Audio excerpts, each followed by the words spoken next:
Hello student, मैं N के आशीष GDH study में आप लोगों का स्वागत है और मैं स्वागत तहे दिल से करता हूं।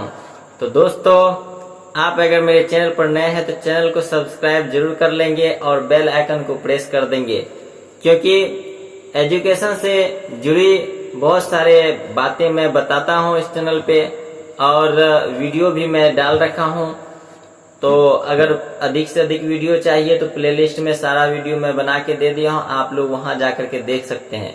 तो आज का सेशन है आदर्श छात्र जीवन, अर्थात विद्यार्थी का जीवन कैसा होना चाहिए, उसके ऊपर आज का कुछ वक्तव्य रहेगा। तो आप लोग जुड़े रहे वीडियो के अंत तक। तो आइए दोस्तों, मैं स्टार्ट करता हूँ। आदर्श छात्र जीवन। विद्यार्थी जीवन ब्रह्मचर्य पालन के लिए ही है। क्या कह रहा है? विद्यार्थी जीवन ब्रह्मचर्य पालन के लिए ही है। मनोयोग पूर्वक ब्रह्मचर्य पालन करते हुए विद्या अध्ययन करना चाहिए।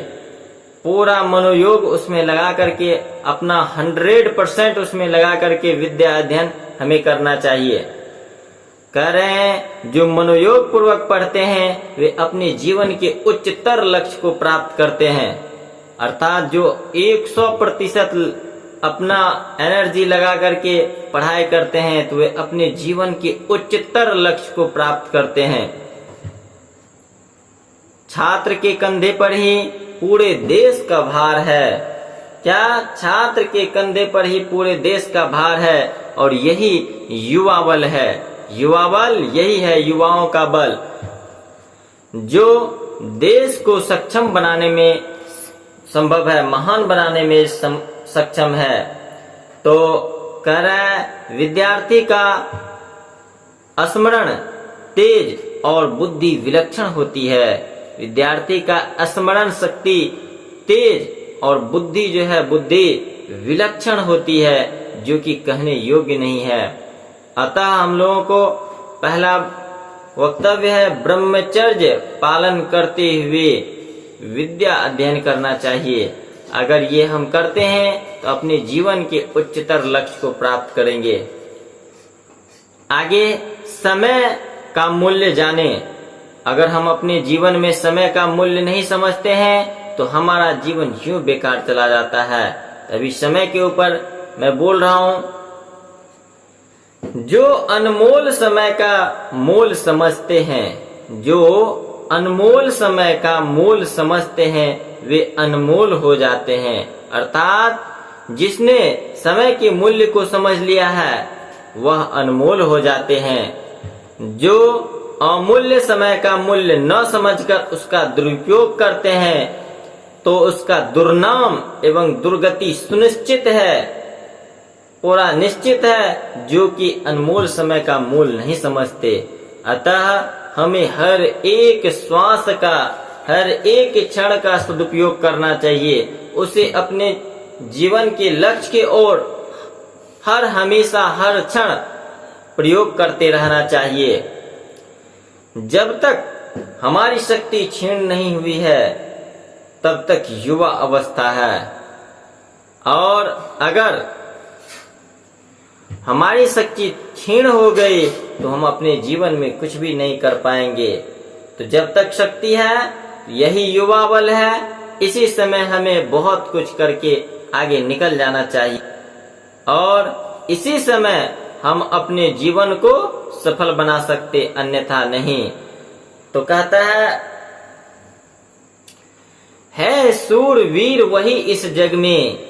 क्या है? शूरवीर वही इस जग में जो अपनी राहें बनाता है।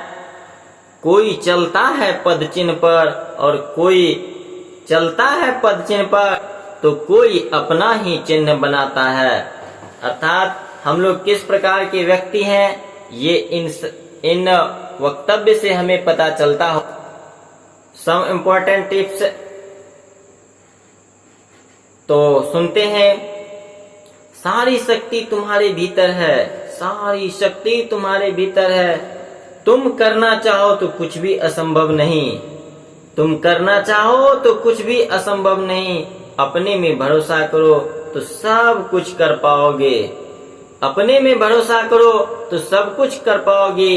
बाकी लोगों की तरह यह मत सोचो कि तुम कमजोर हो या सब कुछ कर लेने का तुम्हारा सोच पागलपन का परिणाम है। उठो और अपने सम्मान को व्यक्त करो। सत्य, पवित्रता और निस्वार्थ, 3 चीज है। सत्य, पवित्रता और निस्वार्थ, ये ऐसे तत्व हैं जिनकी ताकत से बड़ी इस धरती या आकाश में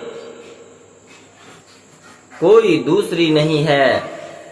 सत्य, पवित्रता और निस्वार्थ, जो इसके प्रसंगकर्ता को विफल कर सके, जो इन राहों पे चलता है, सत्य, पवित्रता और निस्वार्थ की राहों पर, उसे कोई विफल कर सके, ऐसा समूचे कायनात में, इस धरती में, आकाश में, पाताल में कहीं भी ऐसा व्यक्ति नहीं। इन तीनों तत्वों के धनी व्यक्ति समूचे कायनात के विरुद्ध अकेला सफल हो सकता है।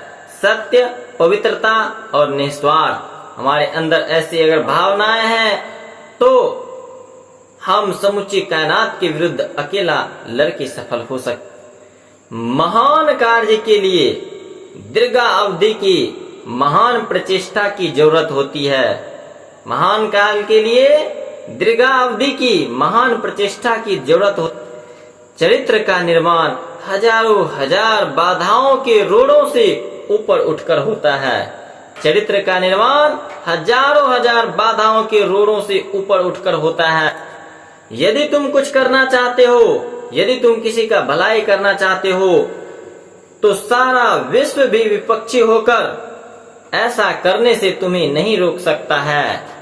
सारा विश्व विपक्ष हो जाए, अगर तुम्हारे अंदर ऐसी भाव है कि मैं कुछ करूं, तो कोई नहीं रोक सकता है।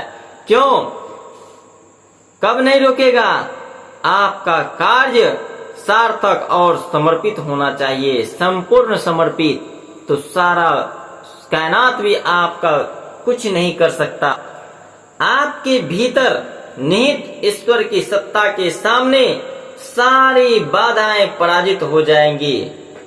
आपके भीतर निहित ईश्वर की सत्ता के सामने सारी बाधाएं पराजित हो जाएंगी। कुछ नेगेटिव पॉइंट्स जो कि हमारे जीवन को अस्त व्यस्त कर देता है। डर मृत्यु है, डर अन्याय है, डर तर्क सदृश है। डर मृत्यु है, डर अन्याय है, डर तर्क सदृश है।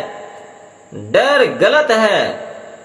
विश्व में व्याप्त सभी नकारात्मक विचार डर जैसी दुष्परिणाम का, डर जैसी दुष्ट भावना का परिणाम है। दुनिया में सारी नकारात्मक विचार जो है डर जैसी दुष्ट भावनाओं का परिणाम है। अगर डर नहीं रहे तो हम बहुत कुछ कर सकते हैं। अंत में एक बहुत ही मस्त शायरी कह लो या हमारे जीवन को बदलने वाला एक दोहा कह लो। आप अपने बीते हुए समय को तो नहीं बदल सकते, आप अपने बीते हुए समय को तो नहीं बदल सकते, लेकिन वर्तमान में सही निर्णय लेकर अपने भविष्य को जरूर बदल सकते हैं। वर्तमान में सही निर्णय लेकर अपने भविष्य को जरूर बदल सकते हैं। बीते हुए को आप बिल्कुल भूल जाएं और आगे की सोचे और तुरंत स्ट्रिक्ट होकर अपने जीवन का एक लक्ष्य ले, जीवन के लिए एक रास्ता चुने और उसके ऊपर लग जाए। निश्चित ही आपका अगला दिन मंगलमय होगा।